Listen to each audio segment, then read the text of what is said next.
ಬೆಂಗಳೂರು ಗ್ರಾಮಾಂತರ ಕ್ಷೇತ್ರದಲ್ಲಿ ಡಿಕೆ ಸುರೇಶ್ ಪ್ರಚಾರ ಕಾರ್ಯದಲ್ಲಿ ಬ್ಯುಸಿಯಾಗಿದ್ದಾರೆ. ನನ್ನ ಅಭಿವೃದ್ಧಿ ಕೆಲಸ ನೋಡಿ ಜನ ಮತ ಹಾಕಲಿ. ನೀರಾವರಿ, ಶಿಕ್ಷಣ, ಆರೋಗ್ಯ, ಕೋವಿಡ್ ಸಮಯದ ಕೆಲಸ, ಗ್ರಾಮ ಪಂಚಾಯಿತಿ ಮಟ್ಟದಲ್ಲಿ ಮಾಡಿದ ಕೆಲಸ ನೋಡಿ ಜನ ಕೈ ಹಿಡಿಯಲಿದ್ದಾರೆ. ಮತ ಹಾಕಲಿ ಬಿಡ್ಲಿ, ನಾನು ಎಲ್ಲರಿಗೂ ಕೆಲಸ ಮಾಡಿದ್ದೇನೆ, ಯಾವುದೇ ಸಮುದಾಯ ನೋಡಿ ನಾನು ಕೆಲಸ ಮಾಡಿಲ್ಲ ಅಂತ ಸುರೇಶ್ ಇದೇ ಸಂದರ್ಭದಲ್ಲಿ ಹೇಳಿದ್ದಾರೆ. ಗ್ರಾಮಾಂತರ ಲೋಕಸಭಾ ಚುನಾವಣೆ ಏನು ನಡೀತದೆ, ಈ ಬಾರಿ ರಣರೋಚಕ ಕದನ ನಡೀತಾ ಇರುವಂಥದ್ದು. ಇಡೀ ರಾಜ್ಯದೇ ಒಂದು ತೂಕ ಆದರೆ ಬೆಂಗಳೂರು ಗ್ರಾಮಾಂತರ ಕ್ಷೇತ್ರ ಒಂದು ತೂಕ ಆಗಿರುವಂಥದ್ದು. ಸೊ ಈ ಬಾರಿ ಡಿ ಕೆ ಸುರೇಶ್ ಅವರಿಗೆ ಏನು ಬ್ರೇಕ್ ಹಾಕಬೇಕು, ಅವ್ರನ್ನ ಕಟ್ ಹಾಕಬೇಕು ಅಂತ ಹೇಳಿ ಈಗಾಗಲೇ ಸಿ ಎನ್ ಮಂಜುನಾಥ್ ಅವ್ರನ್ನ ಕರ್ಕೊಂಡ್ಬಂದಿದ್ದಾರೆ. ಆದರೆ ಯಾವ ಕಾರಣಕ್ಕಾಗಿ ಡಿ ಕೆ ಸುರೇಶ್ ಅವ್ರನ್ನೇ ಈ ಬಾರಿ ಕೂಡ ಗೆಲ್ಲಿಸಬೇಕು. ಹಿಂದೆ 3 ಬಾರಿ ಹ್ಯಾಟ್ರಿಕ್ ಗೆಲುವನ್ನು ಪಡೆದಿರುವಂಥದ್ದು. ಈ ಬಾರಿಯೂ ಯಾವ ಕಾರಣಕ್ಕೆ ಅವರನ್ನು ಗೆಲ್ಲಿಸ್ತಾರೆ, ಮತ್ತು ಇಲ್ಲಿನ ಜನ ಎಷ್ಟರ ಮಟ್ಟಿಗೆ ಡಿ ಕೆ ಸುರೇಶ್ ಅವರನ್ನ ಕೈ ಹಿಡಿತಾರೆ ಅಂತ ನೇರವಾಗಿ ಅವರನ್ನೇ ನಾವು ಮಾತಾಡಿಸ್ತಾ ಹೋಗೋಣ. ಸರ್, ಈ ಬಾರಿ ಈಗಾಗಲೇ 3 ಬಾರಿ ಹ್ಯಾಟ್ರಿಕ್ ಗೆಲುವನ್ನು ಪಡ್ಕೊಂಡಿದ್ದೀರಾ. ಸೊ ಅಭಿವೃದ್ಧಿ ಹರಿಕಾರ ಅಂತ ಅನ್ಸ್ಕೋತಾ ಇದ್ದೀರಾ. ಈ ಬಾರಿ ನಿಮ್ಮನ್ನು ಕಟ್ ಹಾಕಲೇಬೇಕು ಅಂತೇಳಿ ಸಿ ಎನ್ ಮಂಜುನಾಥ್ ಅವರು ಡಾಕ್ಟರ್ನ ತಂದು ಹಾಕಿದ್ದಾರೆ. ಸೊ ನೀವು ಎಷ್ಟು ಕಾನ್ಫಿಡೆಂಟ್ ಆಗಿದ್ದೀರಾ, ಮತ್ತೆ ಹೇಗೆ ನೀವು ಗೆದ್ದೇ ಗೆಲ್ತೀರಾ ಅನ್ನೋದನ್ನ ಸ್ಪಷ್ಟಪಡಿಸ್ತೀರಾ? ನೋಡಿ, ನಾನು ಕೆಲಸ ಮಾಡಿದ್ದೀನಿ. ನಾನು 5 ವರ್ಷಕ್ಕೊಂದ್ಸರಿ ಬರುವಂಥ MP ಅಲ್ಲ. ಪ್ರತಿಯೊಂದು ಹಂತದಲ್ಲೂ ಕೂಡ, ಪ್ರತಿ ಸಂದರ್ಭದಲ್ಲೂ ಕೂಡ ಕ್ಷೇತ್ರದಲ್ಲಿ ಪ್ರವಾಸ ಮಾಡಿದ್ದೀನಿ, ಕಷ್ಟ ಸುಖ ಕೇಳಿದ್ದೀನಿ, ಅವ್ರು ಒಳ್ಳೆದ್ರಲ್ಲಿ ಭಾಗಿಯಾಗಿದ್ದೀನಿ, ಅವ್ರು ಕೆಟ್ಟದ್ರಲ್ಲಿ ಭಾಗಿಯಾಗಿದ್ದೀನಿ. ಸೊ ಅವರ ಅನೇಕ ಸಮಸ್ಯೆಗಳಿಗೆ, ಜೀವಂತ ಸಮಸ್ಯೆಗಳಿಗೆ ಪರಿಹಾರ ಹುಡುಕುವಂಥ ಕೆಲಸಗಳನ್ನು ಮಾಡ್ತಾ ಬಂದಿದ್ದೀನಿ. ಅವ್ರ ಬದುಕನ್ನು ಯಾವ ರೀತಿ ಸರಿ ಮಾಡ್ಬೋದು in the interest of district ಅನ್ನೋದನ್ನು ನಾನು ಗಮನದಲ್ಲಿ ಇಟ್ಕೊಂಡು ಕೆಲಸ ಮಾಡಿರೋದ್ರಿಂದ ಜನ ಅದನ್ನು ಗುರುತಿಸ್ತಾ ಇದ್ದಾರೆ, ಜನ ಅದನ್ನು ಬೆಂಬಲಿಸ್ತಾ ಇದ್ದಾರೆ. ನಾನು ಆ ಒಂದು ನಿಟ್ಟಿನಲ್ಲಿ ಅವರನ್ನು ನನ್ನ ಜೊತೆಗೆ ಏನು ಕೆಲಸ ಮಾಡಿದ್ದೀನಿ ಅದಕ್ಕೆ ಕೂಲಿ ಕೊಡಿ ಅಂತ ಕೇಳ್ತಾ ಇದ್ದೀನಿ. ಖಂಡಿತ ನನಗೆ ವಿಶ್ವಾಸ ಇದೆ, ಈ ಬಾರಿ ಅತಿ ಹೆಚ್ಚು ಮತಗಳ ಅಂತರದಿಂದ ನನ್ನನ್ನು ಆಯ್ಕೆ ಮಾಡ್ತಾರೆ ಅಂತೇಳಿ. ಡಿ ಕೆ ಸುರೇಶ್ ಅವರ ಅಭಿವೃದ್ಧಿ ಕಾರ್ಯ ಅಂದ್ರೆ ಏನು, ಯಾವ ರೀತಿಯಾಗಿ ಜನ ಗುರುತಿಸ, ಇಲ್ಲಪ್ಪ ಸಂಸದರು ಬಂದ್ರು ನಮಗೆ ಇದು ಮಾಡಿಕೊಟ್ಟವ್ರೆ ಅಂದ್ರೆ ನಿಮ್ಮ ಬಾಯಿಂದ ಬರುವಂತ ನಾನು ಇಂತಿಂಥದ್ದು ಮಾಡಿದ್ದೀನಿ ಅಂತ ಹೇಳಬೇಕು ಅಂದ್ರೆ ಜಿಲ್ಲೆಗೆ ಏನು ಹೇಳಕ್ಕೆ ಇಷ್ಟಪಡ್ತೀರಿ? ನೋಡಿ, ಶುದ್ಧ ಕುಡಿಯೋ ನೀರಿನ ಘಟಕ ಈ ಜಿಲ್ಲೆಗೆ, ರಾಜ್ಯಕ್ಕೆ ಇಂಟ್ರೊಡ್ಯೂಸ್ ಮಾಡಿದ್ದು ನಾನು. ಅದು ಎಲ್ಲ ಕಡೆನೂ ಅನುಷ್ಠಾನ ಆಯಿತು. ನೀರಾವರಿಗೆ ಸಂಬಂಧಪಟ್ಟಂತೆ ಅನೇಕ ಯೋಜನೆಗಳನ್ನು ಈ ಇಡೀ ಜಿಲ್ಲೆ ನನ್ನ ಲೋಕಸಭಾ ಕ್ಷೇತ್ರದಲ್ಲಿ ಮಾಡಲಿಕ್ಕೆ ಪ್ರಯತ್ನ ಮಾಡಿ ಈಗಾಗಲೇ ಕಾಮಗಾರಿಗಳು ಪ್ರಗತಿಯಲ್ಲಿದೆ, ಕೆಲವು ಕಾಮಗಾರಿಗಳು ಮುಕ್ತಾಯವಾಗಿದೆ. ಸೊ ಅಂತರ್ಜಲ ವೃದ್ಧಿ ಮಾಡಬೇಕು ಅಂತ ಹೇಳಿ ಉದ್ಯೋಗ ಖಾತ್ರಿಯನ್ನು ಸಂಪೂರ್ಣವಾಗಿ ಬಳಕೆ ಮಾಡಿ ಉದ್ಯೋಗ ಖಾತ್ರಿಯನ್ನು ಮಾಡಿದ್ದೇವೆ. ಇಂಧನ ಇಲಾಖೆಯಲ್ಲಿ ವೋಲ್ಟೇಜ್ ಸಮಸ್ಯೆಯನ್ನು ಜಿಲ್ಲೆ ಎದುರಿಸ್ತಾ ಇತ್ತು. ಇವತ್ತು ಆ ವೋಲ್ಟೇಜ್ ಸಮಸ್ಯೆ ಇಲ್ಲ. ಸಬ್ಸ್ಟೇಷನ್ಗಳನ್ನು, ಪವರ್ ಸಬ್ಸ್ಟೇಷನ್ಸನ್ನು ಪ್ರತಿ ತಾಲೂಕಲ್ಲೂ 4, 5, 6 ಈ ಥರ ಮಾಡಿಸಿದ್ದೀನಿ, 7 ಎಲ್ಲ ಮಾಡಿಸಿದ್ದೀನಿ. ಒಟ್ಟು 35 ಸಬ್ಸ್ಟೇಷನ್ಗಳನ್ನು ಮಾಡಿಸಿದ್ದೇನೆ.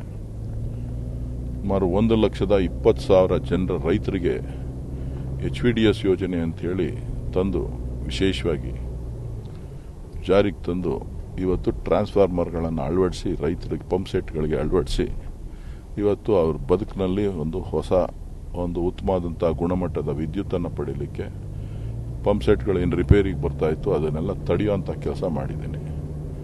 ಶಿಕ್ಷಣ ಕ್ಷೇತ್ರದಲ್ಲಿ ಕೇಂದ್ರೀಯ ವಿದ್ಯಾಲಯ ಇರಲಿಲ್ಲ ನಮ್ಮ ಜಿಲ್ಲೆನಲ್ಲಿ, ನವೋದಯ ಶಾಲೆ ಇರಲಿಲ್ಲ ನಮ್ಮ ಜಿಲ್ಲೆನಲ್ಲಿ.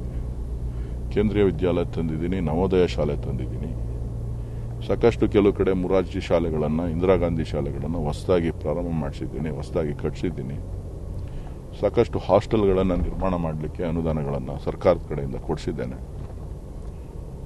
ಇವಾಗ ರಾಜೀವ್ ಗಾಂಧಿ ಹೆಲ್ತ್ ಯೂನಿವರ್ಸಿಟಿ ಸಮಸ್ಯೆ ಏನಿತ್ತು, ರೈತರು ಸಮಸ್ಯೆಯನ್ನು ಎದುರು ಮಾಡ್ತಾ ಇದ್ರು, ಅದನ್ನೆಲ್ಲ ಬಗೆಹರಿಸ್ಕೊಟ್ಟಿದ್ದೀನಿ, ಕೆಲಸ ನಡೀತಾ ಇದೆ.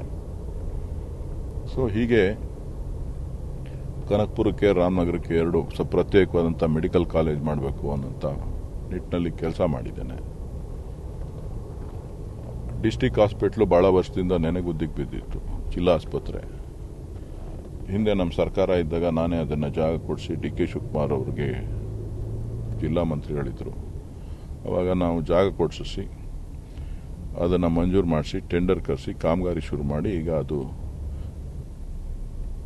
ಏನು ಓಪನ್ ಆಗಿ ಸಾರ್ವಜನಿಕರ ಉಪಯೋಗಕ್ಕೆ ಲಭ್ಯ ಇದೆ. ಅನೇಕ PHCಗಳನ್ನು ಅಪ್ಗ್ರೇಡ್ ಮಾಡಿಸ್ಕೊಟ್ಟಿದ್ದೀನಿ CHCಗಳಾಗಿ. ಅರ್ಬನ್ ಹೆಲ್ತ್ ಸೆಂಟರ್ಸ್ ಯಾವುದೂ ಇರಲಿಲ್ಲ ಮೊದಲು.